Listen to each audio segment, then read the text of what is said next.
Tim nasional bola voli putra Indonesia akhirnya berhasil meraih kemenangan atas Vietnam di set pertama Civilik 2024, di mana Indonesia kembali tampil menjanjikan dengan kemenangan 25-22 atas Vietnam dan unggul 1-0 pada laga yang berlangsung di Yogyakarta pada 24 Agustus. Pada set pertama, Yuda Mardiansyah dan Farhan Halim menghadirkan poin keunggulan bagi timnas voli putra Indonesia.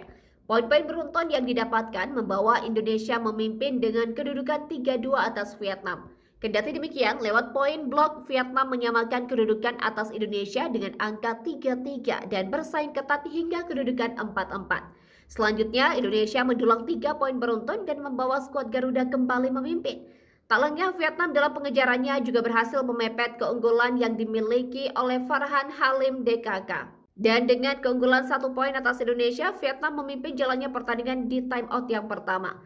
Satu spike attack dari Farhan Halim menghadirkan tambahan poin bagi Indonesia yang kembali menyeret persaingan kembali berimbang. Bola-bola quick dan defense apik Indonesia berhasil membalikkan keunggulan.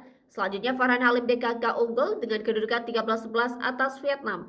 Dominasi Indonesia terus berlanjut hingga pertengahan set pertama dengan kedudukan 16-12 atas Vietnam. Sementara Vietnam yang berjuang bangkit dari ketertinggalannya terus memberikan perlawanan. Namun hal tersebut tak mudah bagi Vietnam, pasalnya Indonesia terus menambah angka-angka keunggulan mereka.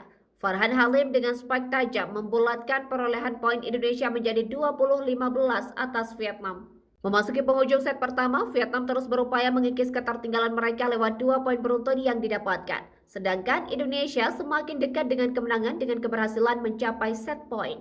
Dan set pertama berhasil menjadi milik Indonesia dengan poin akhir 25-22 dan unggul 1-0 atas Vietnam di Civilik 2024.